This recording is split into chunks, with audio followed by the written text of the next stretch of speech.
जय मां शैलपुत्री। आप सभी को चैत्र नवरात्रि की हार्दिक शुभकामनाएं। कल है नवरात्रि का पहला दिन। जाने कैसे करें मां शैलपुत्री की पूजा, मंत्र और भोग की रेसिपी। भक्तों, नवरात्रि के 9 दिनों को बेहद ही पावन माना जाता है। कल है नवरात्रि का पहला दिन और इस दिन मां शैलपुत्री की उपासना की जाती है। हिंदू धर्म में नवरात्रि का विशेष महत्व है। नवरात्रि के पहले दिन शुभ मुहूर्त में घट स्थापना करते हैं, जिसे कलश स्थापना भी कहा जाता है। जौ बोने के साथ साथ कई लोग अखंड ज्योति भी जलाते हैं। इस साल चैत्र नवरात्रि 30 मार्च से शुरू हो रहे हैं और 6 अप्रैल को खत्म होंगे। भक्त मां दुर्गा के 9 रूपों की 9 दिनों तक भक्ति भाव से पूजा करते हैं। माना जाता है जो भक्त मां की भक्ति और श्रद्धा से आराधना करते हैं, मां दुर्गा 9 दिनों तक उनके घरों में विराजमान रहकर उन पर अपनी कृपा बरसाती है। माना जाता है कि देवी दुर्गा ने 9 अलग अलग अवतार लेकर राक्षसों का अंत किया था और भक्त उन्हें इन्हीं 9 रूपों में पूजते हैं। नवरात्रि के 9 दिनों को बेहद ही पावन माना जाता है। 9 दिनों तक मांस, शराब आदि का सेवन नहीं किया जाता। कई लोग इन 9 दिनों तक प्याज, लहसुन का भी सेवन नहीं करते हैं। अब जानते हैं मां शैलपुत्री की भोग रेसिपी। नवरात्रि के पहले दिन कलश स्थापना के दिन मां शैलपुत्री की पूजा की जाती है। माता को लाल रंग के फूल चढ़ाए जाते हैं। मां शैलपुत्री के लिए जो भोग बनाया जाता है वो गाय के घी और दूध से बना होता है। आप माता को भोग में गाय के दूध से बनी खीर का भोग लगा सकते हैं। खीर बनाने के लिए आपको गाय का दूध, चीनी, इलायची, साबूदाना या मखाना आदि आवश्यकता होती है। मां शैलपुत्री पूजन विधि। नवरात्रि के पहले दिन देवी दुर्गा के माता शैलपुत्री रूप की पूजा की जाती है। इस दिन प्रातः जल्दी उठकर स्नान के बाद स्वच्छ वस्त्र धारण करें। इसके बाद मंदिर को अच्छे से साफ करें। पूजा के पहले अखंड ज्योति प्रज्वलित कर लें और शुभ मुहूर्त में घट स्थापना कर लें। अब पूर्व की ओर मुख कर चौकी पर लाल वस्त्र बिछाएं और माता का चित्र स्थापित करें। सबसे पहले गणपति का आह्वान करें और इसके बाद हाथों में लाल रंग का पुष्प लेकर मां शैलपुत्री का आह्वान करें। मां की पूजा के लिए लाल रंग के फूलों का उपयोग करना चाहिए। मां को अक्षत, सिंदूर, धूप, गंध, पुष्प चढ़ाएं। माता के मंत्रों का जप करें। घी से दीपक जलाएं। मां की आरती करें। शंखनाद करें। घंटी बजाएं। मां को प्रसाद अर्पित करें। मां शैलपुत्री मंत्र का करे जाप। माता शैलपुत्री की पूजा के समय इस मंत्र का उच्चारण करना चाहिए। मंत्र इस प्रकार है: ऐ हरि क्ली चामुंडाय विच्चे। मंत्र के साथ ही हाथ के पुष्प मनोकामना गुटिका एवं मां की तस्वीर के ऊपर छोड़ दें। इसके बाद प्रसाद अर्पित करें तथा मां शैलपुत्री के मंत्र का जाप करें। इस मंत्र का जप कम से कम 108 करें। मंत्र शैलपुत्री देव्य नम। मंत्र संख्या पूर्ण होने के बाद मां दुर्गा के चरणों में अपनी मनोकामना व्यक्त करके मां से प्रार्थना करें तथा आरती एवं कीर्तन करें। मंत्र के साथ ही हाथ के पुष्प मनोकामना गुटिका एवं मां की तस्वीर के ऊपर छोड़ दें। इसके बाद भोग अर्पित करें तथा मां शैलपुत्री के मंत्र का जाप करें।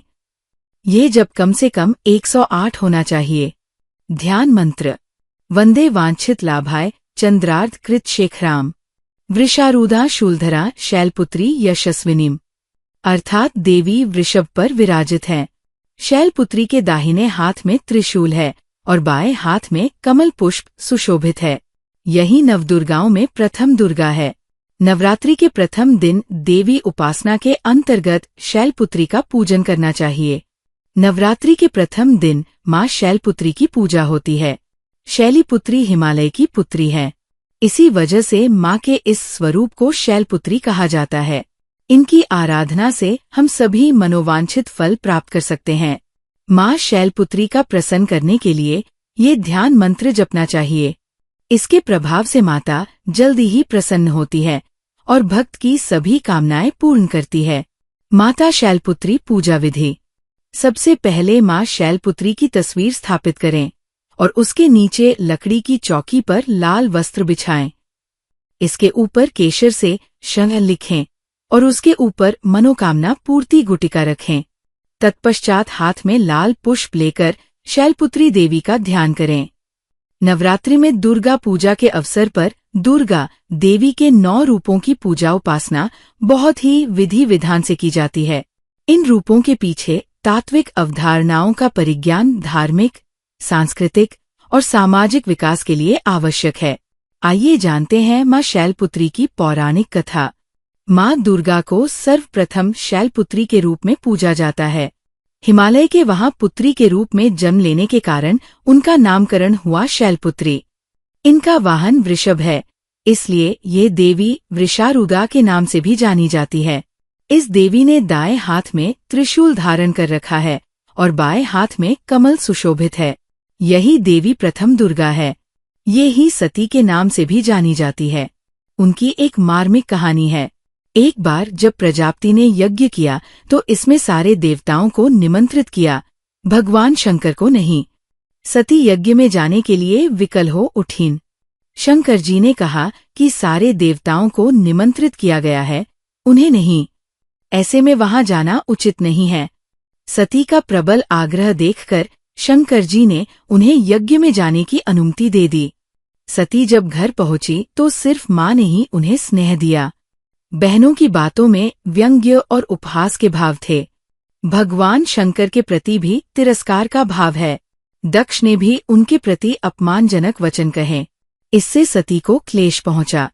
वे अपने पति का ये अपमान न सह सकीं और योगाग्नि द्वारा अपने को जलाकर भस्म कर लिया। इस दारुण दुख से व्यथित होकर शंकर भगवान ने उस यज्ञ का विध्वंस करा दिया। यही सती अगले जन्म में शैलराज हिमालय की पुत्री के रूप में जन्मी और शैलपुत्री कहलाईं। पार्वती और हेमवती भी इसी देवी के अन्य नाम हैं।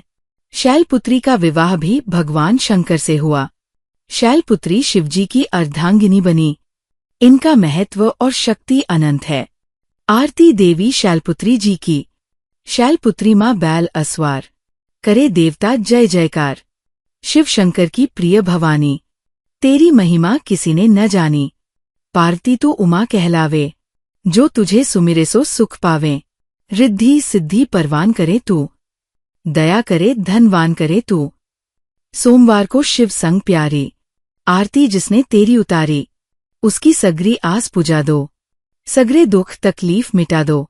घी का सुंदर दीप जला के, गोला गरी का भोग लगा के, श्रद्धा भाव से मंत्र जपाए, प्रेम सहित फिर शीश झुकाएं। जय गिरिराज किशोरी अम्बे, शिव मुख चंद्र चकोरी अम्बे। मनोकामना पूर्ण कर दो, चमन सदा सुख संपत्ति भर दो। क्यों हुआ मां दुर्गा का अवतार? हिंदू धर्म ग्रंथों में मां दुर्गा के अवतरित होने की कई कथाएं मिलती है। ऐसी ही एक कथा इस प्रकार है। पुरातन काल में दुर्गम नामक एक दैत्य हुआ। उसने भगवान ब्रह्मा को प्रसन्न कर सभी वेदों को अपने वश में कर लिया, जिससे देवताओं का बल क्षीण हो गया। तब दुर्गम ने देवताओं को हराकर स्वर्ग पर कब्जा कर लिया। तब देवताओं को देवी भगवती का स्मरण हुआ। देवताओं ने शुंभ निशुंभ, मधुकैटभ तथा चंडमुंड का वध करने वाली शक्ति का आह्वान किया। देवताओं के आह्वान पर देवी प्रकट हुई। उन्होंने देवताओं से उन्हें बुलाने का कारण पूछा। सभी देवताओं ने एक स्वर में बताया कि दुर्गम नामक दैत्य ने सभी वेद तथा स्वर्ग पर अपना अधिकार कर लिया है तथा हमें अनेक यातनाएं दी है। आप उसका वध कर दीजिए। देवताओं की बात सुनकर देवी ने उन्हें दुर्गम का वध करने का आश्वासन दिया।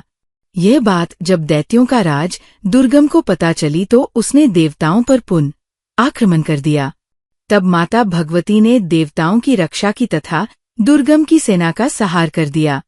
सेना का संहार होते देख दुर्गम स्वयं युद्ध करने आया। तब माता भगवती ने काली, तारा, छिन्नमस्ता, श्रीविद्या, भुवनेश्वरी, भैरवी, बगला आदि कई सहायक शक्तियों का आह्वान कर उन्हें भी युद्ध करने के लिए प्रेरित किया। भयंकर युद्ध में भगवती ने दुर्गम का वध कर दिया। दुर्गम नामक दैत्य का वध करने के कारण भी भगवती का नाम दुर्गा के नाम से भी विख्यात हुआ। माँ दुर्गा को किस देवता ने क्या भेंट किया? देवी दुर्गा को महाशक्ति बनाने के लिए सभी देवताओं ने उन्हें अपनी प्रिय वस्तुएं भेंट की। देवी भागवत के अनुसार जब असुरों का अत्याचार बढ़ने लगा, तब माँ शक्ति देवताओं और मानवता की रक्षा के लिए प्रकट हुई। माँ भवानी ने सभी को असुरों के अत्याचारों से बचाने का संकल्प लिया। शक्ति को प्रसन्न करने के लिए देवताओं ने अपने प्रिय अस्त्र शस्त्र सहित कई शक्तियाँ उन्हें प्रदान की। इन सभी शक्तियों को प्राप्त कर देवी माँ ने महाशक्ति का रूप ले लिया। भगवान शंकर ने माँ शक्ति को त्रिशूल भेंट किया। भगवान विष्णु ने सुदर्शन चक्र प्रदान दिया। वरुण देव ने शंख भेंट किया। अग्निदेव ने अपनी शक्ति प्रदान की। पवनदेव ने धनुष और बाण भेंट किए। इंद्रदेव ने वज्र और घंटा अर्पित किया। यमराज ने कालदंड भेंट किया। प्रजापति दक्ष ने स्फटिक माला दी। भगवान ब्रह्मा ने कमंडल भेंट दिया। सूर्य देव ने माता को तेज प्रदान किया। समुद्र ने माँ को उज्ज्वल हार, 2 दिव्य वस्त्र, दिव्य चूड़ामणि, 2 कुंडल, कड़े, अर्धचंद्र, सुंदर हसली और अंगुलियों में पहनने के लिए रत्नों की अंगूठियां भेंट की। सरोवरों ने उन्हें कभी न मुरझाने वाली कमल की माला अर्पित की। पर्वतराज हिमालय ने माँ दुर्गा को सवारी करने के लिए शक्तिशाली सिंह भेंट किया। कुबेर देव ने मधु, शहद से भरा पात्र माँ को दिया।